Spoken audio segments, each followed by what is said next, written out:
Entonces, entonces habíamos dicho que esos vasos linfáticos aferentes y eferentes era lo que los iba a diferenciar de nuestros folículos linfáticos solitarios, agregados y de las tonsilas, ¿no es cierto? Eh, porque estos solamente presentaban vasos eferentes. Los nódulos linfáticos, ¿sí? O ganglios de las vísceras se van a encontrar situados en el ilio. Entonces, justo en la parte donde sale el órgano, vamos a encontrar los nódulos linfáticos. Y el resto de ganglios los vamos a encontrar localizados alrededor de los vasos sanguíneos, en lugares donde van a estar protegidos, van a permitir tenerles cierto grado de movilidad, por ejemplo, en las superficies flexoras de las articulaciones. ¿Listo? Entonces van a estar protegidos, pero también van a tener un grado de movilidad. Este grado de movimiento le va a permitir, por ejemplo, que la linfa pueda circular sin mayor complicación. ¿Listo? Entonces, esto permite que, por ejemplo, ¿sí? Los nódulos linfáticos de los miembros inferiores vayan a estar ubicados en la región poplitea y en la región inguinal. Los nódulos de los miembros superiores van a estar ubicados cerca de la articulación cubital de la fosa axilar. Vamos a tener que están ubicados también en la región anterior y lateral de las vértebras lumbares y torácicas. Los vamos a encontrar a los lados del esternón, en las regiones laterales de la región cervical del cuello. Los vasos linfáticos, ¿sí? De diferente calibre, ya dijimos que iban a drenar la linfa en esos grupos de nódulos linfáticos a diferente nivel. Entonces, en la cabeza, en el cuello, en el miembro superior, en el miembro inferior, vamos a encontrar que están formando como una red de vasos linfáticos superficiales y otros van a estar en una red profunda. ¿Por qué? Acuérdese que tenemos una red venosa superficial y una red venosa profunda, que es la que iba a acompañar al sistema arterial, ¿no es cierto?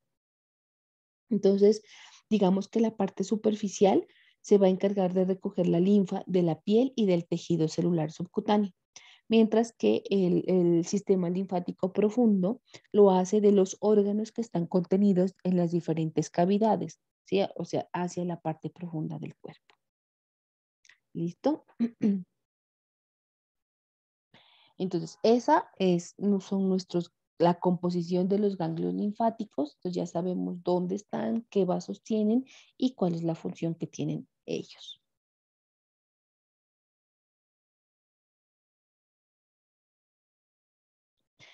Entonces, los nódulos linfáticos van a estar ubicados en diferentes partes del cuerpo, ¿sí? Así como los vasos linfáticos están distribuidos en todas las partes del cuerpo, nuestros nódulos linfáticos o ganglios linfáticos también van a estar distribuidos en las diferentes partes del cuerpo. ¿Listo? Entonces, los nódulos linfáticos del miembro inferior. ¿Dónde vamos a encontrar nódulos linfáticos que recogen esa linfa del miembro inferior? Están tibiales anteriores, están los popliteos y están los inguinales. ¿Listo? Entonces aquí miren los tibiales anteriores, aquí estarían los popliteos y aquí estarían los inguinales. Miren aquí, inguinales. También miren, aquí hacen la diferencia inguinales, que son los superficiales. Aquí con el número 1, 2 nos habla de los profundos. ¿Listo? Aquí tendríamos los popliteos, miren. Y a este nivel estarían los tibiales anteriores. Esos son los nódulos linfáticos del miembro inferior. Entonces, los nódulos linfáticos tibiales anteriores van a estar situados profundamente en la superficie anterior y en el tercio superior de la membrana interósea de la pierna. Ahí usted va a encontrar nódulos linfáticos tibiales anteriores. A ellos va a llegar la linfa a través de los vasos linfáticos profundos que son procedentes del dorso del pie y de la parte anterior de la pierna, que es lo que usted está viendo ahí. ¿Listo? Los nódulos linfáticos poplíteos, mírenlos ahí, están localizados profundamente en la fosa poplítea. van a estar alrededor de la arteria y de la vena poplitea. En estos nódulos linfáticos popliteos va a llegar la linfa a través de los vasos linfáticos superficiales, procedentes de la parte lateral del pie, la articulación talocrural y de la pierna.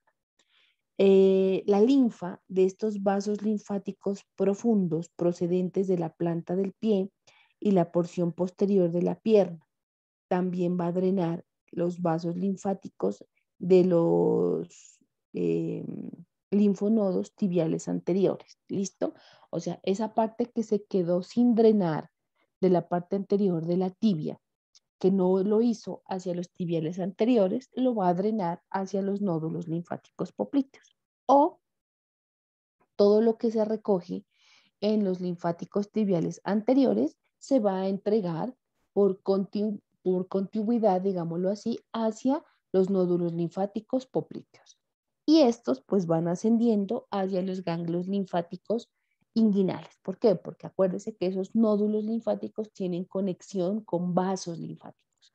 Al tener la conexión con esos vasos linfáticos, pues se van a ir conectando unos con otros. Esos nódulos linfáticos inguinales, ¿sí? Están localizados, como miramos en la gráfica, son superficiales y profundos. Se localizan en la parte anterior del muslo, justo por debajo del ligamento inguinal.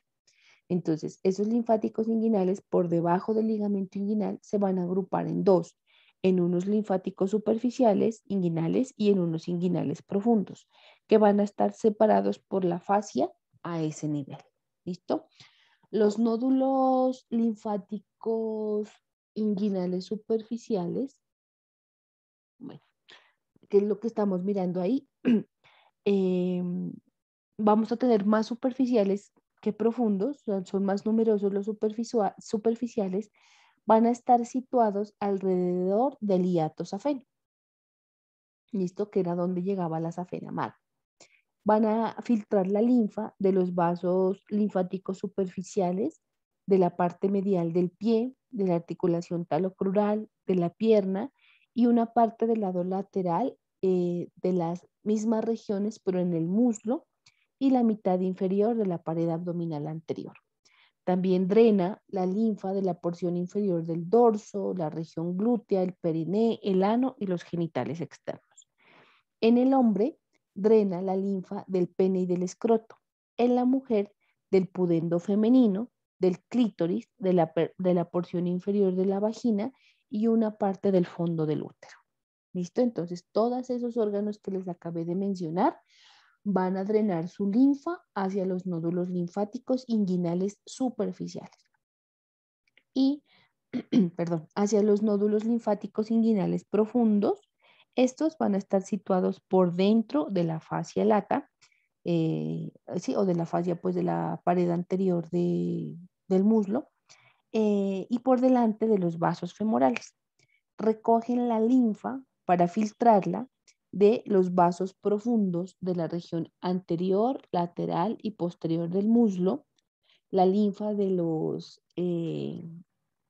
nódulos linfáticos poplíteos y de los inguinales superficiales. Es decir, toda la linfa que se recogió del tibial anterior lo entrega al popliteo y el popliteo lo va a entregar al inguinal y el inguinal superficial también le entrega al inguinal profundo. ¿Listo?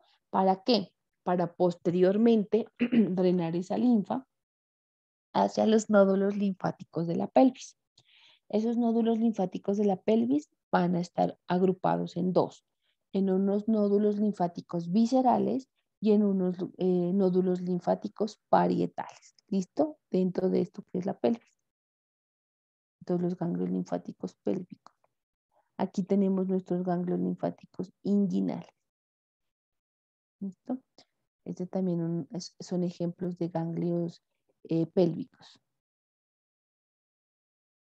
Bueno, entonces, esos nódulos linfáticos viscerales, ¿sí? Se van a localizar a los lados de las vesículas seminales, el útero, la vagina y el recto. Entonces, por ejemplo, miren, aquí tenemos el recto, aquí tenemos la vejiga, aquí tenemos, bueno, aquí no se miran, pero acá atrásito estarían nuestras vesículas seminales. Entonces, miren aquí los nódulos linfáticos ubicados alrededor de estas estructuras. ¿Listo? Entonces, esos nódulos linfáticos viscerales se localizan a los lados de las vesículas seminales, del útero, de la vagina y del recto. Entonces, en relación con ello, se denominan nódulos paravesicales, parauterinos, paravaginales y pararectales. ¿Listo? Y van a desembocar, ¿sí? Esos ganglios que se han formado van a desembocar en los nódulos linfáticos parietales. Esos nódulos linfáticos parietales, ¿sí? Como su nombre lo indica, se localizan, ¿sí? A lo largo de la arteria ilíaca externa, aquí. Entonces, los nódulos linfáticos parietales se localizan a lo largo de la arteria ilíaca externa, la arteria ilíaca interna y la arteria ilíaca común. Miren aquí. Por eso se denominan nódulos linfáticos ilíacos externos, ilíacos internos e ilíacos comunes y sacros también, porque van a estar ubicados, miren aquí, a nivel de la región sacra, como pared. ¿Listo? Los nódulos linfáticos ilíacos internos y sacros filtran la linfa de los vasos linfáticos profundos que son procedentes de la región medial del muslo, del glúteo, la vejiga urinaria, la uretra, el recto y la pared de la pelvis menor. En el hombre, también estos nódulos linfáticos ilíacos internos y sacros van a filtrar la linfa del pene, de la próstata, las vesículas y la vesícula seminal. Y en la mujer, de la parte del fondo y del cuerpo del útero, del cuello uterino y la porción superior de la vagina. Los nódulos linfáticos ilíacos externos, entonces estos serían los ilíacos internos, estos son los ilíacos externos, filtran la linfa de los vasos linfáticos profundos que se originan de la parte inferior de la pared abdominal anterior, las paredes de la pelvis mayor y la porción inferior del uréter. Mírenlo ahí. También van a filtrar los vasos linfáticos eferentes que son procedentes de los linfonodos inguinales profundos. Entonces, todo lo que se drenó hacia los vasos inguinales profundos va a terminar entregándose por los vasos eferentes hacia los nódulos linfáticos ilíacos externos. ¿Sí? Porque acuérdese que estos tienen que ir concatenados para finalmente drenar en los dos grandes conductos, que son el conducto torácico y el conducto derecho. Y esos que estamos viendo aquí, miren, los nódulos linfáticos ilíacos comunes filtran la linfa de los vasos linfáticos eferentes de los nódulos linfáticos ilíacos externos, ilíacos internos, para ir ascendiendo y entregándolo a los nodos más superiores. ¿Listo? Miren, aquí el otro grupo de nódulos, entonces tenemos, ya dijimos, los nódulos linfáticos del miembro inferior, que son 3, tibial anterior, popliteos e inguinales. Luego tenemos los nódulos linfáticos de la pelvis. Esos nódulos linfáticos de la pelvis van a estar agrupados en viscerales y en parietales. Luego siguen los nódulos linfáticos del abdomen, ¿no es cierto? Entonces, ¿qué es eso que nosotros estamos observando en ese momento?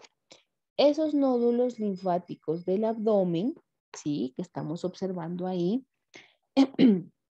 al igual que en la pelvis, también se van a clasificar en parietales y en viscerales. Los nódulos linfáticos parietales del abdomen están localizados en la región lumbar, alrededor de la aorta abdominal, de la vena cava inferior y en la parte superior inferior del diafragma, o en la superficie, perdón. Les dije un trabalenguas.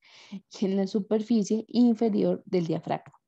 Entonces, en relación a esto, se van a nombrar como nódulos linfáticos lumbares, ¿sí? Para los que están alrededor de la aorta abdominal y de la vena cava inferior, y frénicos inferiores para los que están ubicados en la superficie inferior del diafragma. Entonces tenemos dos tipos de nódulos linfáticos parietales a nivel abdominal, los lumbares y los frénicos inferiores. Cuando nosotros hablamos de los nódulos linfáticos lumbares, estos son retroperitoneales y se van a encargar de filtrar la linfa de los vasos linfáticos profundos de la pared posterior y lateral del abdomen. Los linfáticos también de algunas vísceras como el riñón, la glándula suprarrenal y la porción superior del uréter. En el hombre también drenan el testículo, ¿sí? La linfa del testículo. Y en la mujer de la mayor parte del fondo y del cuerpo uterino, de las tubas uterinas y del ovario. Filtran la linfa de los vasos linfáticos eferentes, de los nódulos linfáticos ilíacos comunes y sacros. Entonces, así es como la linfa va ascendiendo. Los nódulos linfáticos frénicos inferiores van a drenar la linfa procedente de la parte inferior del diafragma. ¿Listo? Entonces, los nódulos linfáticos viscerales. Estos se localizan en el trayecto de los vasos sanguíneos que se encargan de irrigar cada víscera y obviamente reciben el nombre de los vasos, de los vasos alrededor de los cuales van a estar localizados. Entonces, tenemos muchos nódulos linfáticos abdominales. Por ejemplo, voy a nombrar, pues, ¿qué tenemos? Tenemos los nódulos linfáticos gástricos. Entonces, miren aquí, los nódulos linfáticos gástricos derechos y gástricos izquierdos. Entonces, miren aquí, ¿dónde están? Entonces, aquí tenemos nuestros ganglios linfáticos gástricos izquierdos a este nivel, miren. Y aquí pues tendríamos nuestros gástricos derechos. Entonces, ganglios linfáticos gástricos izquierdos y derechos se localizan en el trayecto de los vasos gástricos derechos e izquierdos, generalmente a lo largo de la curvatura menor del estómago. Pero también tenemos los gastromentales derechos e izquierdos, ¿sí? Entonces, ¿qué dice la literatura? La literatura dice que los ganglios linfáticos eh, se van a localizar o se pueden nombrar. Uno, de acuerdo al órgano como tal. Y dos, de acuerdo a los vasos sanguíneos que se encargan de su irrigación. Entonces, vamos a tener, como tenemos vasos linfáticos derechos e izquierdos, por ejemplo, en el estómago, teniendo en cuenta sus paredes, los nódulos linfáticos también. Pero, ¿qué hace la mayoría de la literatura? Como estos vasos sanguíneos van, perdón, como estos vasos linfáticos van pegados a los vasos sanguíneos, los nombra de acuerdo a la localización de los vasos sanguíneos. Es decir, como usted, por ejemplo, digamos, la arteria gástrica izquierda y la vena gástrica izquierda y la vena gástrica derecha y la arteria gástrica derecha están en la curvatura menor del estómago, los nódulos linfáticos los van a nombrar de acuerdo a esa localización. No tienen en cuenta tanto las paredes del órgano como tal, sino la localización de esos vasos sanguíneos. ¿Listo? Entonces, por eso es que la literatura le va a decir así. Entonces, estos serían los izquierdos y estos serían los derechos en ese contexto de la ubicación de los vasos sanguíneos. Por eso le dice que se localizan en el trayecto de los vasos gástricos derechos, de los vasos gástricos izquierdos y que obviamente los vamos a encontrar localizados a nivel de la curvatura menor del estómago. Tenemos también, miren aquí, los ganglios linfáticos gastromentales. Entonces, gastromental derecho y gastromental izquierdo. ¿Listo?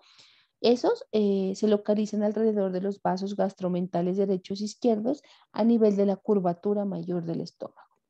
Tenemos aquí, miren, aquí tendríamos nuestros ganglios linfáticos pilóricos o nuestros nódulos linfáticos pilóricos. Estos se van a localizar por detrás del píloro, alrededor de la arteria gastroduodenal, todos estos nódulos linfáticos filtran la linfa del estómago, del aumento mayor, del aumento menor. Los nódulos linfáticos gástricos izquierdos filtran además la linfa de la porción abdominal y el tercio inferior de la porción torácica del esófago, ¿sí? Así como el recorrido que hacen las arterias, que la van a filtrar. Aquí tenemos los nódulos linfáticos hepáticos, ¿sí? Aquí. Estos se van a localizar a nivel del hilio hepático. Filtran la linfa procedente de la mayor parte del hígado y de la vesícula biliar y reciben algunos vasos linfáticos de la parte superficial del esófago. Aquí, bueno, no están visibles en esta diapositiva.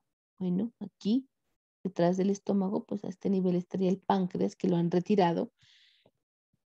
Tenemos los nódulos linfáticos pancreáticos superiores e inferiores, que van a estar localizados a lo largo del borde superior e inferior del páncreas, en relación pues con los vasos sanguíneos que están localizados a ese nivel y van a filtrar la linfa del cuerpo del páncreas en su borde superior y en su borde inferior.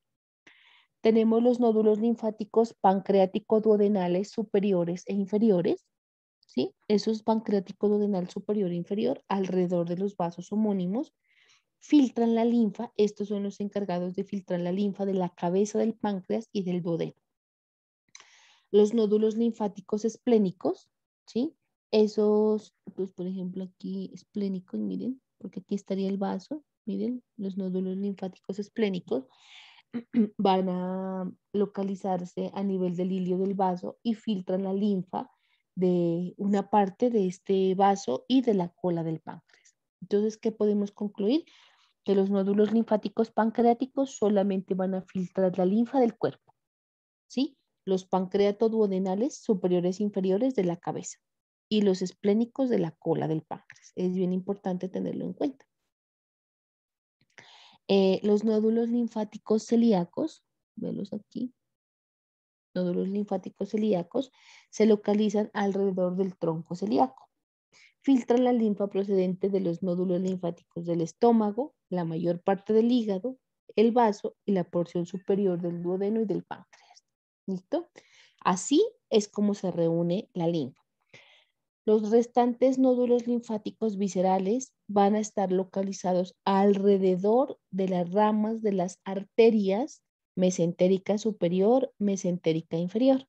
¿Listo? Entonces el resto va a estar alrededor de la mesentérica superior y de la mesentérica inferior.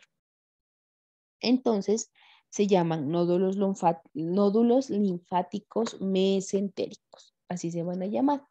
Entonces, esos nódulos linfáticos mesentéricos son numerosos, son muy, muy numerosos.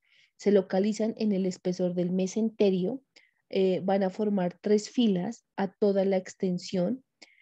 Una fila se localiza cerca del borde de inserción del meso en el intestino. La otra fila se inserta en el punto medio del meso y la tercera se inserta muy cerca de la raíz del mesenterio. ¿Listo? ¿Esto qué hace? Que esos nódulos linfáticos mesentéricos sean superficiales, intermedios y profundos. Y así logra infiltrar la linfa procedente del yeyuno, del ileón y de los vasos eferentes de los nódulos linfáticos ileocólicos, cólicos, derechos, medios e izquierdos. ¿Listo?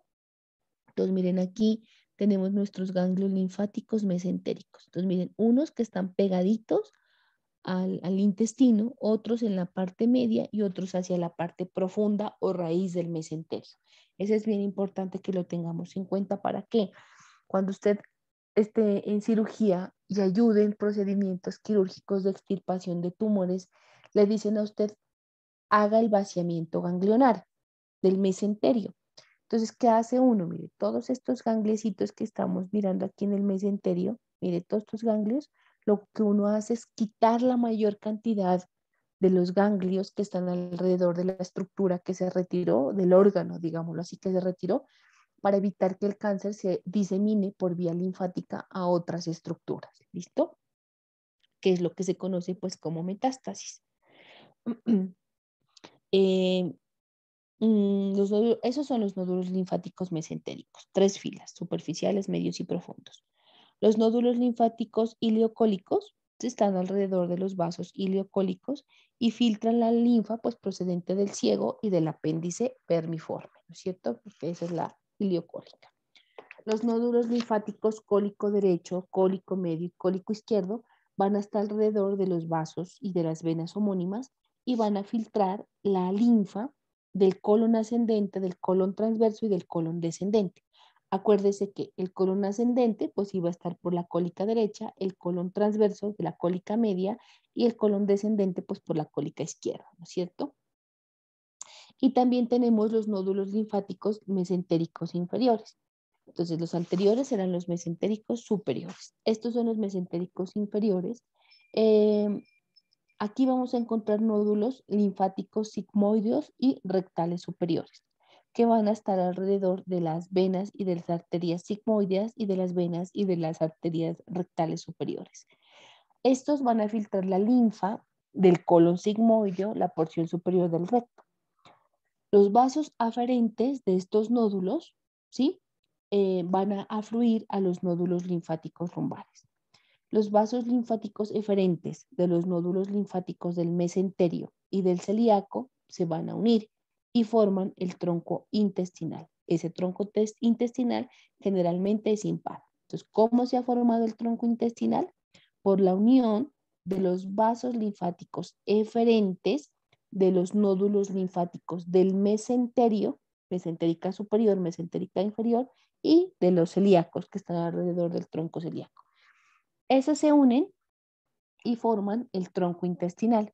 Y dijimos que ese tronco intestinal, que era impar, se unía a los dos troncos lumbares y formaban el conducto torácico, ¿no es cierto? Y era así como eh, se formaba nuestro conducto torácico. Bueno, entonces no se olviden, alrededor de cada órgano y en relación, no con sus paredes como tal, sino con los vasos sanguíneos que lo están irrigando, se van a conformar los nódulos linfáticos. Esos nódulos linfáticos o ganglios linfáticos dijimos que tenían unos conductos eferentes. Esos conductos eferentes son los que salen de los ganglios y esos son los que se van a ir a drenar y a buscar vasos de mayor calibre para poderlos drenar y para poder entregar las sustancias que se están produciendo a ese nivel. ¿Listo? Bueno, vamos a continuar ascendiendo. Entonces, después de los nódulos linfáticos del abdomen, vamos a encontrar los nódulos linfáticos del tórax. ¿Listo? Regáleme un minuto, me hidrato.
estos nódulos linfáticos, exactamente así como lo hacen los linfáticos del abdomen, también se van a conformar, digámoslo, o a denominar como nódulos linfáticos parietales y nódulos linfáticos viscerales. ¿Listo? Esos nódulos linfáticos parietales van a ser los encargados, miren aquí, bueno, estos ya son mediastinales, entonces van a estar ubicados por los linfáticos en diferentes partes del cuerpo. Los parietales se localizan a los lados del esternón, entre las costillas y en la superficie superior del diafragma, alrededor de las arterias torácicas internas, de las intercostales posteriores y de las frénicas superiores. ¿Listo? Entonces, esos nódulos linfáticos del tórax se dividen en dos, en parietales y en viscerales. Los nódulos linfáticos parietales van a estar alrededor del esternón, entre las costillas y en la parte o en la superficie superior del diafragma. Entonces, esto conlleva que esté alrededor de las arterias torácicas internas, entonces al lado del esternón, intercostales posteriores, entre las costillas, y en la superficie superior del diafragma, pues serían las frénicas superiores, ¿no es cierto? Entonces, estos nódulos linfáticos se denominan, de acuerdo a esta localización con el esternón entre las costillas y por arriba del diafragma, se denominan nódulos paraesternales, nódulos intercostales y nódulos frénicos superiores. Estos nódulos linfáticos parietales van a filtrar la linfa de las regiones que irrigan los vasos alrededor de los que se encuentran, es decir, la linfa de lo que está alrededor de la torácica interna, de las intercostales posteriores y de las frénicas superiores. A los nódulos linfáticos superiores llegan también algunos vasos linfáticos procedentes del hígado y de la mama. A los paraesternales también llegan vasos linfáticos de la parte superomedial de la mama. ¿Listo? Es por eso, quizá, que el cáncer de mama se puede diseminar tan rápidamente por vía linfática y hacer metástasis en muchos órganos. Eso cuando usted llega a ginecología y a cirugía se lo van a enseñar mmm, dónde está el cáncer primario y hacia dónde hace metástasis. Es precisamente por la irrigación, sí, por la irrigación y después por la parte linfática que se encarga de diseminarlo. ¿Listo? Los nódulos linfáticos viscerales se localizan a los lados de la tráquea, ahí como estamos mirando, pues a los lados de la tráquea, entre la tráquea y los bronquios, entre los bronquios y los pulmones, y en los pulmones. ¿Listo? Entonces aquí tenemos. Entonces, los linfáticos del tórax están a los lados de la tráquea, entre la tráquea y los bronquios, entre los bronquios y los pulmones y en los pulmones. Así se localiza. ¿Listo? También vamos a encontrar nódulos viscerales del mediastino superior, del mediastino inferior. Esto hace, perdón, esto hace entonces que los ganglios linfáticos viscerales se denominan, miren, ganglios paratraqueales, ¿sí? Por ejemplo, ganglios traqueobronquiales, aquí más o menos, traqueobronquiales, perdón. Entonces, miren aquí, los ganglios paratraqueales que están alrededor de la tráquea, entre la tráquea y los bronquios traqueobronquiales. Aquí estarían los ganglios broncopulmonares, mírenlos. Aquí estarían los ganglios pulmonares, netamente ya pulmonares. Mírenlos aquí, pulmonares. Tendríamos, ¿dónde estarían los ganglios mediastinales, broncomediastinales? Mírenlos aquí, en el mediastino. ¿Listo? Miren aquí, estos ya serían ganglios linfáticos mediastinales. ¿Listo? Entonces, oh, perdón. Entonces aquí tenemos, miren, en el tórax visceral, paratraqueales, traqueobronquiales, bronquiopulmonares, pulmonares, y aquí estarían los ganglios mediastinales. Arriba, pues mediastinales superiores, y en el mediastino inferior, mediastinales inferiores. ¿Listo? También vamos a tener que estos nódulos linfáticos pues van a tener unas vías aferentes y eferentes, sobre todo que son las que permiten sacar la linfa de donde está acumulada. Los nódulos linfáticos paratraqueales, miren, que son estos que estamos aquí, localizados a los lados del segmento torácico de la tráquea, van a filtrar la linfa de la tráquea y de una parte del tercio superior del esófago. Estos nódulos linfáticos traqueobronquiales, que están en la bifurcación de la tráquea, filtran la linfa de la región donde están ubicados y en particular los del lado izquierdo del bronquio y también van a recibir la linfa del corazón. De todo, de una parte del corazón que está en relación con su posición anatómica. Estos nódulos linfáticos bronquiopulmonares, miren aquí, o broncopulmonares, están localizados en la raíz de cada pulmón y van a filtrar la linfa de la región donde están ubicados y de los vasos linfáticos eferentes de los pulmones. Estos, los nódulos linfáticos pulmonares, que están localizados en el hilio de cada pulmón y en las ramificaciones de los bronquios secundarios y terciarios, o sea, de los lobulares y segmentarios, filtran la linfa de los diferentes lóbulos y segmentos del pulmón. Los nódulos linfáticos mediastinales, superiores e inferiores, van a estar dispersos pues en ese mediastino. Acuérdense que el mediastino es esa porción media del tórax. Filtran, por ejemplo, los ganglios linfáticos del mediastino superior van a filtrar la linfa del tejido conjuntivo de esta región y una parte del tercio superior del esófago, mientras que los nódulos linfáticos mediastínicos inferiores reciben la linfa del tejido conjuntivo de la región mediastínica inferior, del tercio medio del esófago y una parte del corazón. ¿Listo? Entonces, el mediastino inferior es el que va a recibir la linfa de la parte del corazón de acuerdo a la localización anatómica donde se encuentra. Los nódulos linfáticos del miembro superior, entonces ya hablamos de miembro inferior, pelvis, abdomen, tórax.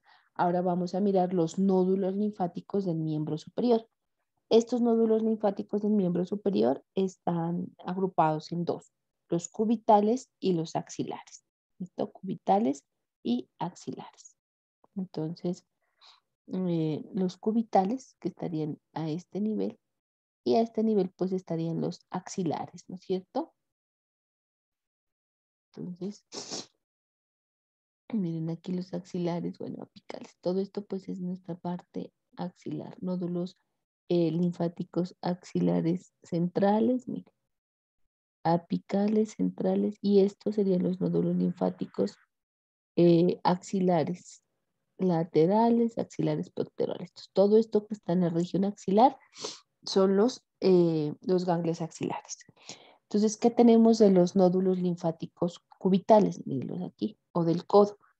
Se dividen para su estudio también en superficiales y profundos. Los superficiales se localizan sobre la superficie anterior del epicóndilo medial y van a recibir la linfa de los vasos linfáticos superficiales. Estos son procedentes de una parte del lado medial de la mano y del antebrazo. La otra parte afluye a los nódulos linfáticos axilares superficiales. Los nódulos linfáticos profundos cubitales están localizados en la fosa cubital y van a filtrar la linfa de los vasos linfáticos profundos que vienen procedentes de la mano y del antebrazo. ¿Listo? Parte profunda.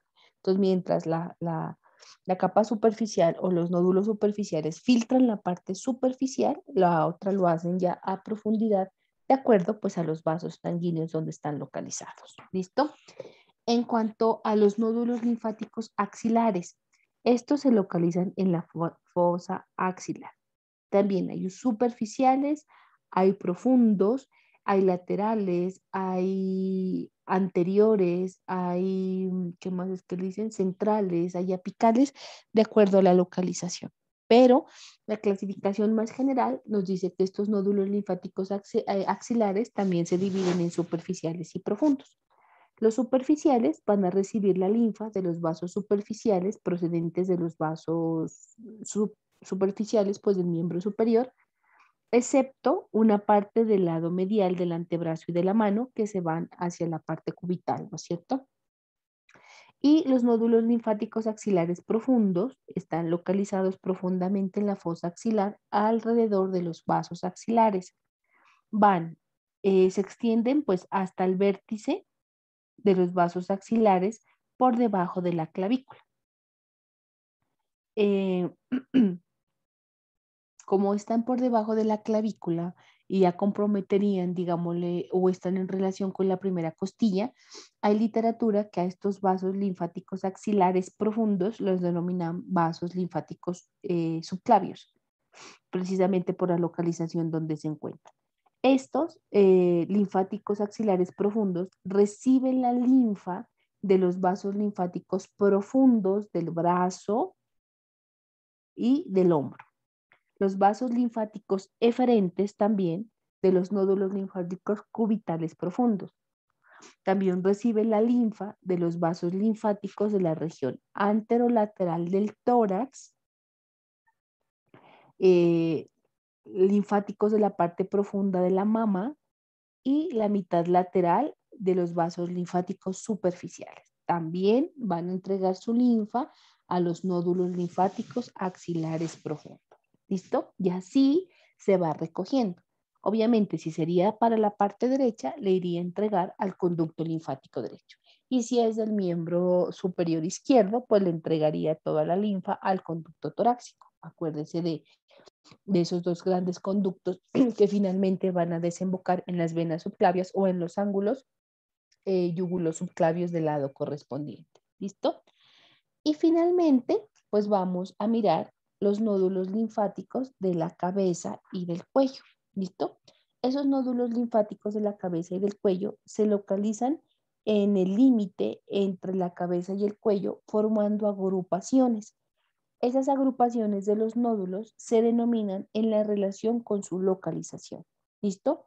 De atrás hacia adelante, ¿sí? Para que los podamos aprender más fácilmente, vamos a encontrar los occipitales, son los más posteriores. Luego los mastoides. Luego de los mastoides siguen los parotidios. Luego de los parotidios, los faciales. De los faciales, los submandibulares. Y de los submandibulares, los submentales. ¿Listo? Esos son los nódulos linfáticos que van a recoger la linfa de la cabeza y del cuello. Entonces, de atrás hacia adelante. Occipitales, ¿sí? Mastoideos, parotídeos, faciales, submandibulares y submentales, o submentonianos también se llaman. Mírenlos ahí de lindos.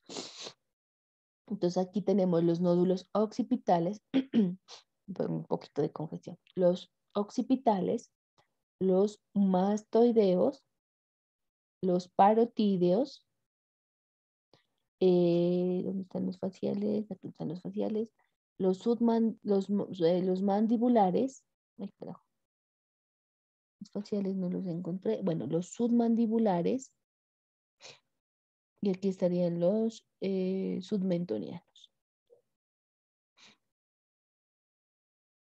Miremos aquí, los occipitales,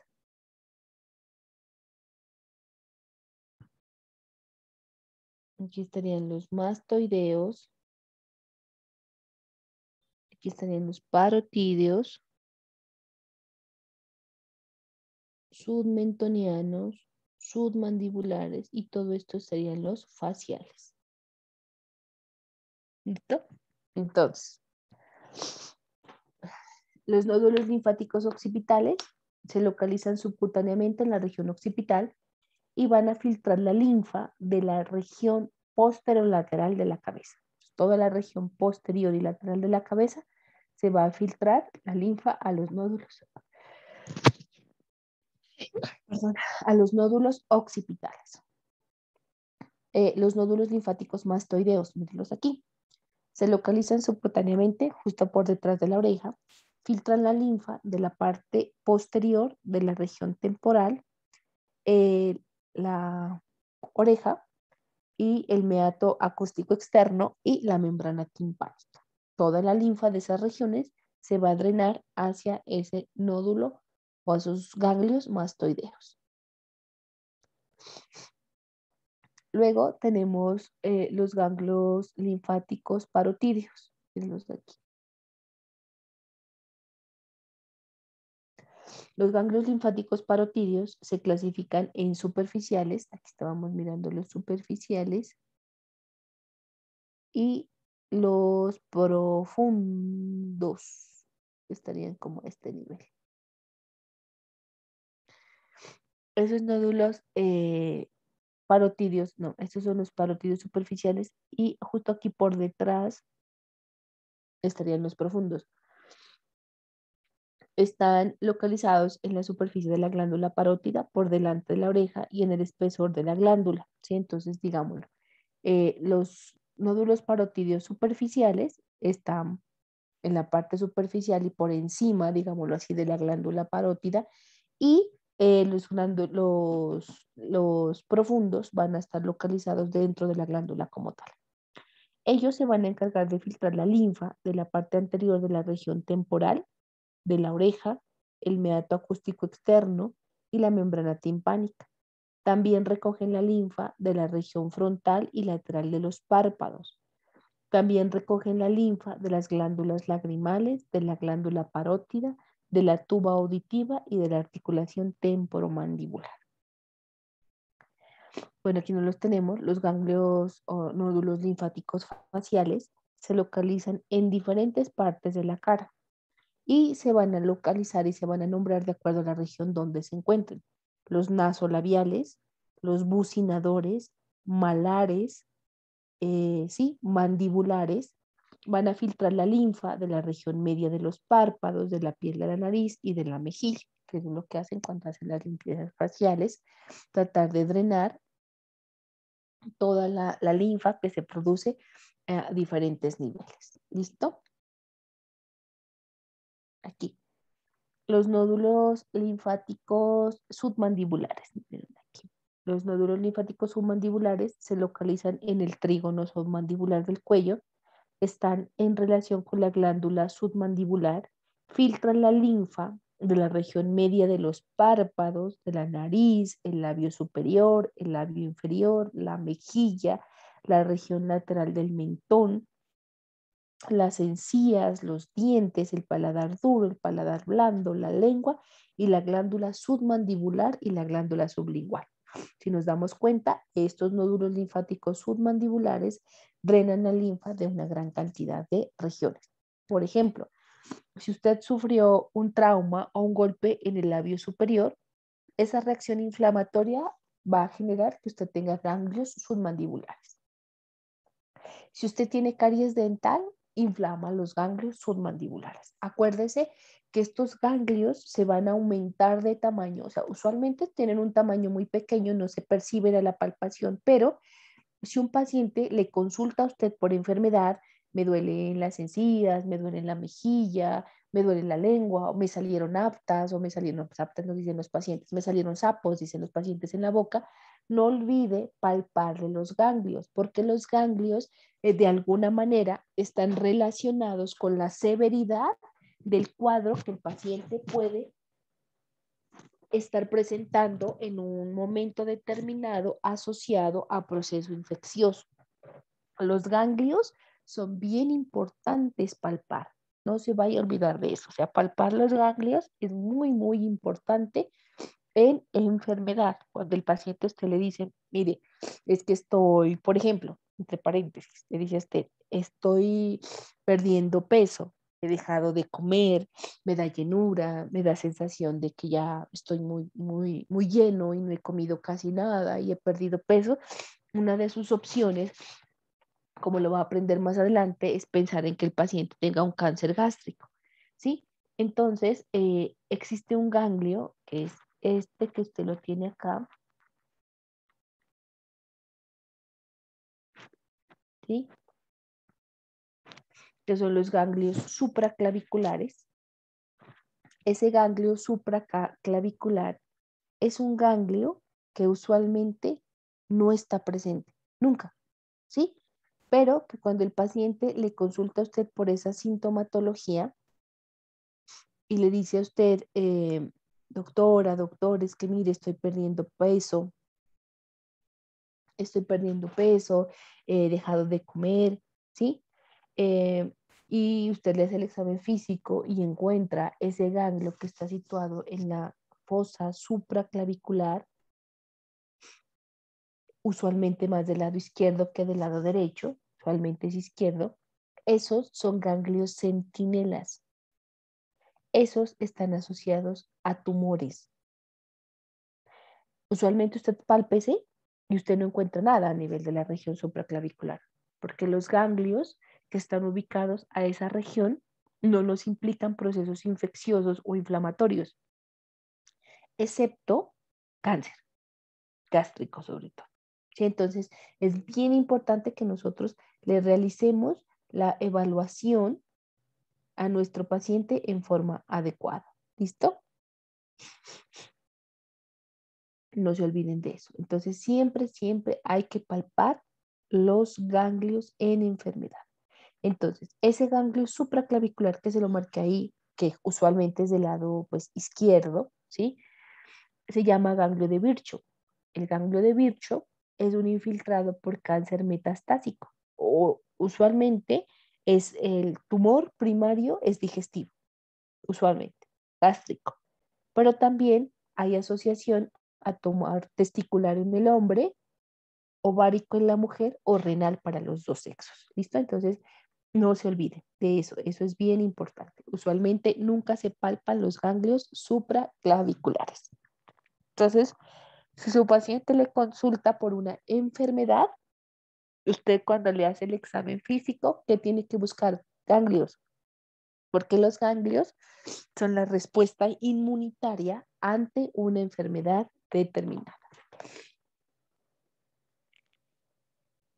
¿Listo?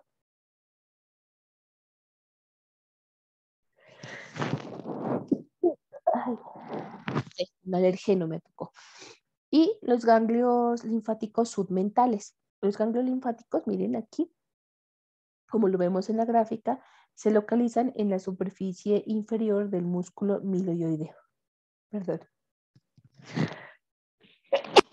Ay, no sé, me atacó un alergeno ahorita. Entonces, esos ganglios linfáticos submentales que están localizados en la superficie inferior del músculo miloioideo va a filtrar la linfa de la región anterior del mentón.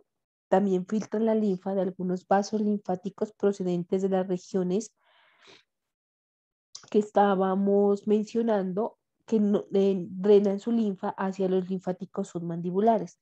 Por ejemplo, el paladar duro, el paladar blando, la lengua, sobre todo la punta de la lengua, la glándula submandibular, la glándula sublingual, pueden drenarle hacia estos ganglios submentales o submentonianos. ¿Listo? Que estaríamos viendo a ese nivel. Eh, los vasos linfáticos eferentes de todos estos grupos de nódulos linfáticos de la cabeza van a desembocar en los nódulos linfáticos cervicales, que es esto que estamos viendo acá.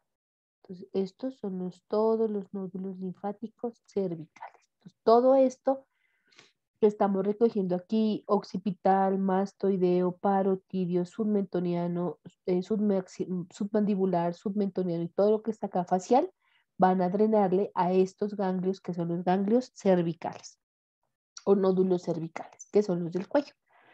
Los nódulos linfáticos del cuello se van a localizar a cada lado y están en relación pues con el área ubicada.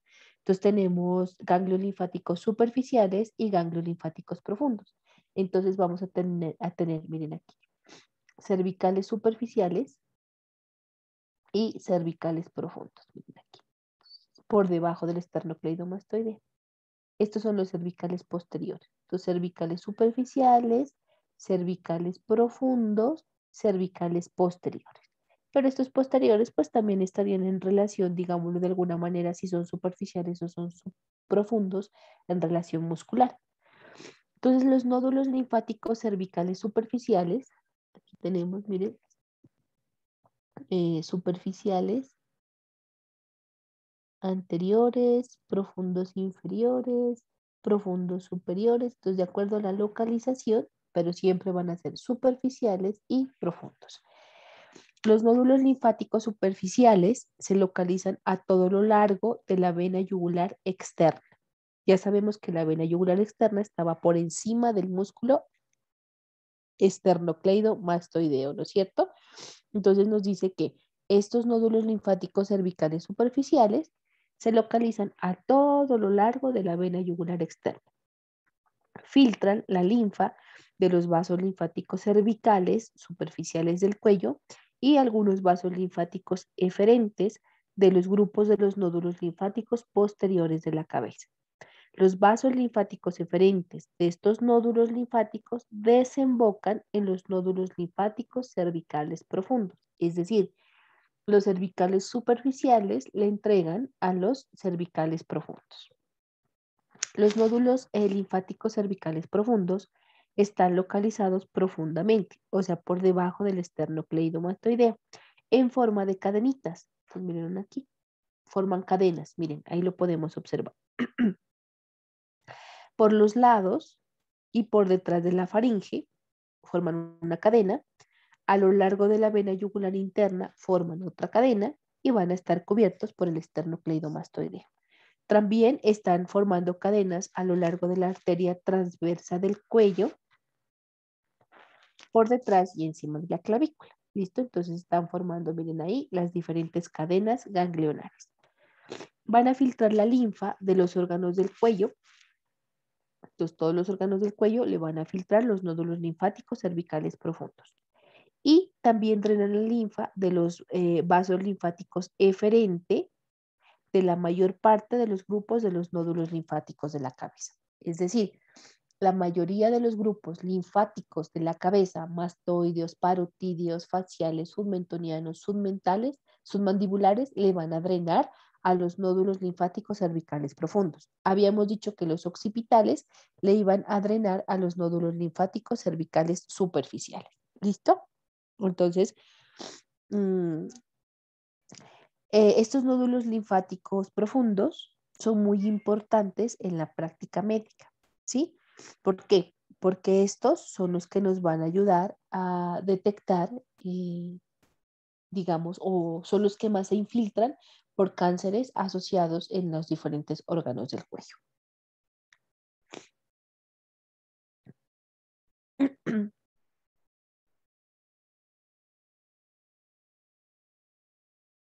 Entonces, hay unos nódulos, digámoslo, dentro del grupo de los nódulos linfáticos profundos que son más destacados. Tenemos los nódulos linfáticos yúgulo digástrico y yúgulo homoyoideo, ¿sí? Esos son como los dos nódulos más representativos. El nódulo yúgulo digástrico se localiza en la superficie anterior de la vena yugular interna en relación con el hueso ioides, sobre todo a nivel del hueso ioides. Y el nódulo yúgulo homoyoideo se sitúa lateralmente a la vena yugular interna por encima del músculo homoyoideo. ¿Listo? Entonces, estos ganglios son los que más relación tienen con procesos neoplásicos. A estos nódulos linfáticos llega la linfa procedente de la lengua y del piso de la cavidad bucal. Entonces, estos nódulos linfáticos digástrico y moyoideo están en íntima relación con neoplasias de la cavidad bucal. Se aumentan considerablemente de tamaño. ¿Qué más tenemos de esto? Bueno, entonces toda la linfa que se recoge de la cabeza, pues ya sea del lado derecho o del lado izquierdo, pues terminará desembocando. Si es del lado izquierdo, en el conducto torácico, y si es del lado derecho, en el conducto linfático derecho. ¿Listo? Acuérdense que esa es la lateralidad que nosotros tenemos. Entonces, ¿cuál es la importancia de nuestro sistema linfático? Que drena la linfa, absorbe proteínas, absorbe agua, pero también activa nuestro sistema linfocitario. Cuando activa nuestro sistema linfocitario, nos permite defendernos de ciertos virus, bacterias, hongos que nos puedan atacar dependiendo de la patología con la que estemos cursando. Pero también nuestro sistema linfático nos enseña que esos nódulos linfáticos o ganglios van a estar uniendo los diferentes vasos linfáticos, producen los linfocitos T porque ellos son los que acumulan los linfocitos T a nivel de los ganglios y son un sistema de defensa y un sistema de alerta ante neoplasias. Entonces, fundamental que yo valore mi paciente que acude por una enfermedad. Ningún paciente sano va a consulta. Bueno, joven sano y niño sano, pero eso es promoción y prevención. Pero a su consulta médica, doctores, no va a llegar un paciente sano a consultar. Siempre llega un paciente enfermo. Me duele tal cosa. Entonces, nunca se olvide de buscar ganglios. Los ganglios a usted le están indicando si realmente existe una respuesta ante una enfermedad en las diferentes partes. Entonces, los ganglios, por ejemplo, usted tiene una uñita encarnada y tiene calor y tiene rubor y se le hinchó el dedo. Entonces, cuando usted se va a palpar, va a encontrar, por ejemplo, si es en la mano, va a encontrar los ganglios en la región cubital y va a encontrar los ganglios axilares.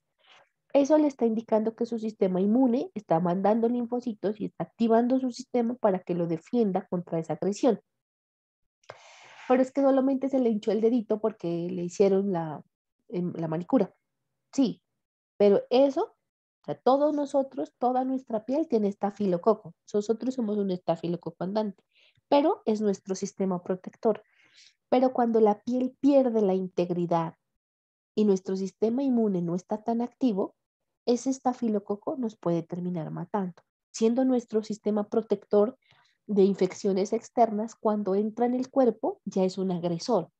Entonces, cuando se pierde la integridad de la piel, por ejemplo, o se inflaman las encías, o le sale caries dental, o cualquier enfermedad, o usted se corta, tiene heridas, su sistema inmune se activa. Los ganglios producen más linfocitos y aumentan de tamaño precisamente por esa actividad que tiene. Entonces, esa inflamación ganglionar le está indicando a usted procesos infecciosos, traumáticos o neoplásicos. Nunca se olvide de eso, ¿sí?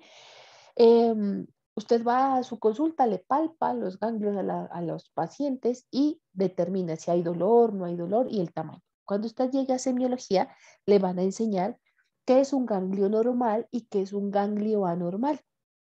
Entonces usted ya por anatomía aprendió dónde están ubicados los ganglios, qué drenan esos ganglios y de acuerdo a eso las posibles patologías que el paciente tiene. Entonces, ganglios normales hasta tanto por tanto. Ganglios anormales, ese supraclavicular izquierdo es muy malo. Nadie lo debe tener, excepto los pacientes que tienen cáncer gástrico, renal, ovárico o testicular. Entonces, ojo con eso. Nunca usted se palpa y no va a tener ese ganglio. Eh, los pacientes, por ejemplo, ahorita que ustedes ya están en vacunación, pueden hacer ganglios secundarios a su vacunación contra COVID. No significa que la vacuna esté mal, que me hizo daño, no. Simplemente le está activando su sistema inmune porque nos inocularon virus. Entonces, esos virus que nos inocularon deben activar nuestro sistema inmune para podernos defender. Porque si eso no sucede, no ha pasado nada. Le aplican a usted una vacuna, el virus entra en su cuerpo y tiene que activarse su sistema inmune para defender. Entonces hay muchas personas que han hecho ganglios de gran tamaño a nivel cervical, sobre todo los cervicales profundos, o han hecho mastoideos, ¿sí? O occipitales, eso es normal, o axilares. Entonces, eso es como una respuesta pues al inocuo que tiene pues, del virus en un momento determinado ante una vacuna. Entonces, los ganglios no se tocan, ¿sí? Porque si usted como paciente está estimúlelo, tóquelo y tóquelo, lo va a aumentar de tamaño y le va a generar dolor. Entonces los ganglios no se tocan, se tratan, ya le van a enseñar más adelante cómo se tratan de acuerdo a la patología con la que esté cursando el paciente. Entonces, ganglios aumentados de tamaño por procesos infecciosos o inflamatorios son igual que la fiebre. Usted no trata la fiebre, usted trata la causa que desencadenó la fiebre. Entonces, usted tampoco va a tratar el ganglio. El problema no es el ganglio. El ganglio simplemente le está alertando y le está a usted diciendo, doctor, doctora, hay algo en el cuerpo de ese paciente que está consultando que usted debe descubrir qué es y tratarlo. Una vez usted trate la enfermedad de ese paciente, el ganglio desaparece. Por ejemplo, tiene gingivitis, tiene los ganglios submentonianos o submandibulares inflamados o hasta los preauriculares, que son los parotidios. Usted le trata la gingivitis, le quita esa inflamación de las encías y el paciente, los ganglios desaparecen. ¿Sí? Entonces usted no va a decir, si tiene un ganglio inflamado, se lo voy a desinflamar. No, porque mientras la enfermedad esté, el ganglio va a estar ahí presente, diciéndole, mire, usted no curó a ese paciente sigue enfermo. ¿Listo? Entonces, esa es la función de nuestros ganglios. Y finalmente, pues, dentro de lo que está nuestro sistema linfático, ¿sí? Tenemos un órgano que es bien importante, ¿sí? Dentro de nuestro sistema linfático tenemos el vaso. Véalo ahí, el vaso. Ahí, ¿sí? Ese vaso es un órgano linfoide. Espera un minutico, por favor.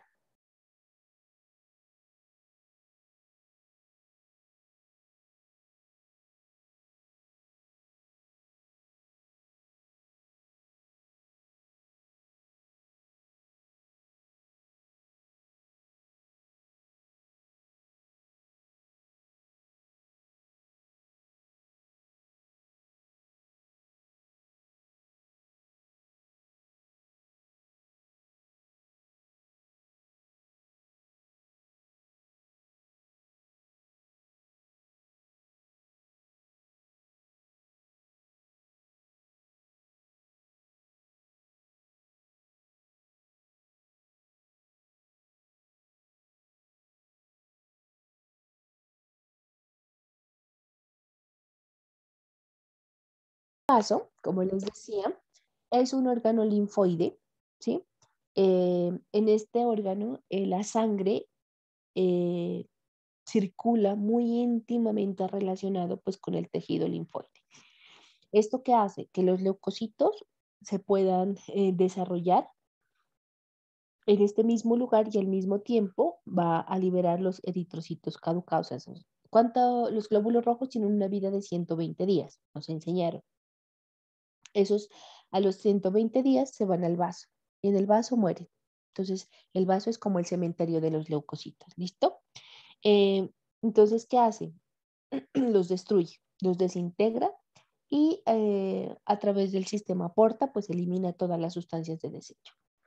Mm, ¿Qué más? Ayuda a desintegrar pues todos los productos de desecho. Esos los elimina por el sistema de la vena porta. Acuérdense, la vena esplénica formaba la vena porta o parte de la vena porta.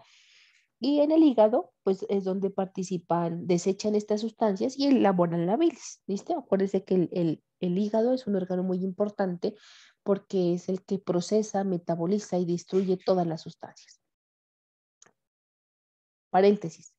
Si un paciente tiene enfermo el hígado, por ejemplo, tiene hepatitis y le duele, por favor no le dé acetaminofén. Sabemos que el acetaminofén es el medicamento analgésico menos o más bueno de todos los medicamentos analgésicos, pero si el paciente tiene enfermo el hígado, el acetaminofén es hepatotóxico. O sea, siendo tan inofensivo, en ese caso de que el hígado esté enfermo, pues le va a complicar más. Entonces, paciente con enfermedad hepática no toma acetaminofén, ni usted le manda acetaminofén para el dolor. paréntesis. Recuerde porque tuvimos un paciente que tenía hepatitis, hizo una insuficiencia hepática y falleció porque en su centro de salud lo tuvieron tratando con acetaminofén, acetaminofén, acetaminofén, como 10 días para el dolor. Finalmente era una hepatitis, pero la hepatitis se complicó, hizo una insuficiencia hepática y murió. Entonces, entre paréntesis, ¿no? Entonces, hay cosas que no se deben dar de acuerdo a la patología. Bueno,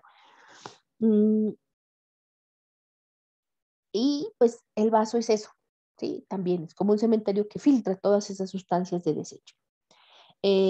Y es un órgano pues linfoide, o sea, produce linfocitos. El vaso eh, se va a proyectar ahí, en la región que corresponde al hipocondrio izquierdo. Está situado entre el estómago y el diafragma. Se extiende desde la 11ª a la 12ª costilla.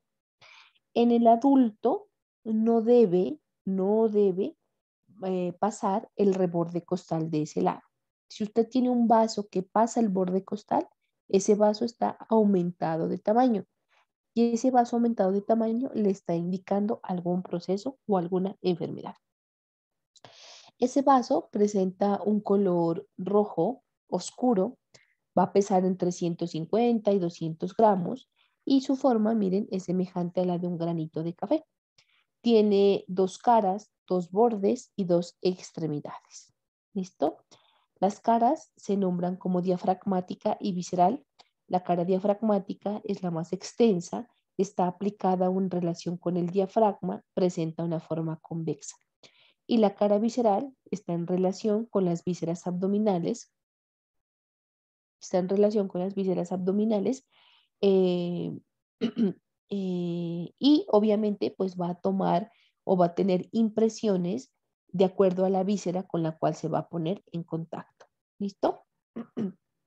Entonces vamos a tener, por ejemplo, por delante, vamos a tener una impresión gástrica porque está en relación pues con el estómago. Por detrás vamos a tener una impresión renal y por debajo una impresión cólica, ¿sí? Es decir, por delante se relaciona con el estómago, por detrás con el riñón y por abajo con el colon. Entonces va a tener impresión abajo cólica, por detrás impresión renal y adelante impresión gástrica. Hay literatura que a esas impresiones que tiene el vaso en relación con las vísceras con las cuales se relaciona le denomina como caras. Vamos a encontrar que en el centro, ¿sí? Vamos a encontrar el ilio. ¿Listo? El ilio del vaso por donde entran ramas de la arteria esplénica y los nervios esplénicos y salen las venas esplénicas y los vasos linfáticos. Tiene dos bordes, un borde superior y un borde inferior, una región anterior y una región posterior. ¿Listo? El vaso está cubierto casi totalmente por peritoneo, pero el íleo no está cubierto por peritoneo. O sea, el órgano como tal es un órgano peritoneal porque está recubierto por todas sus caras y por todos sus bordes por peritoneo. Pero el ilio del vaso no tiene peritoneo. Aquí miramos entonces, miren la arteria con sus ramitas y aquí la vena que sale. Y junto a esta vena, pues siempre van a estar los vasos linfáticos. Acuérdese que el sistema linfático acompaña a nuestro sistema venoso. ¿Listo? Bueno, ¿qué más tenemos? Y este vaso, entonces, también eh, puede sufrir trauma, ¿sí? Y puede fracturarse por golpe, porque realmente pues es un órgano que está protegido por la reja costal. Pero también, por ejemplo, en los pacientes pediátricos, en ellos se alcanza a rebosar el borde costal o el borde de la última costilla. Entonces, eso genera que cuando existen traumas se pueda lesionar el vaso con gran facilidad, al igual que el hígado. En los niños, el hígado también rebosa el reborde costal. Eso no es patológico en los niños, es normal, porque acuérdese que este es un tejido linfoide que nos está produciendo linfocitos. Entonces, el niño consulta porque tiene Dolor a nivel del hipocondrio izquierdo secundario a un trauma. Hemos tenido niños que se han golpeado el vaso simplemente con el manubrio de la bicicleta. Entonces, esos niños que se mandan a reposar, el tratamiento del trauma es reposo absoluto en los pacientes pediátricos. ¿Por qué? Porque en los pacientes pediátricos tratamos de preservar el vaso porque es un tejido linfoide, ¿sí? Entonces, es un órgano linfoide. Entonces, como es un órgano linfoide y el niño está en crecimiento, necesitamos preservarlo. Entonces se los deja en reposo absoluto, se les toma control de hemoglobina y hematocrito para ver que no estén sangrando y ya. En el adulto es diferente. Usted se va a dar cuenta que el manejo en el adulto es diferente. Se tiene un trauma en el vaso y está sangrando, quite el vaso, ¿sí?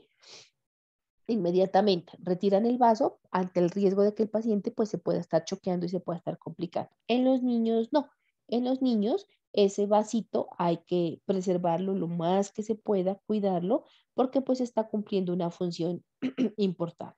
¿Listo? Porque produce linfocitos, ayuda a filtrar la sangre, almacena las células sanguíneas, destruye y es el cementerio de los glóbulos rojos, entonces cumple una función muy importante.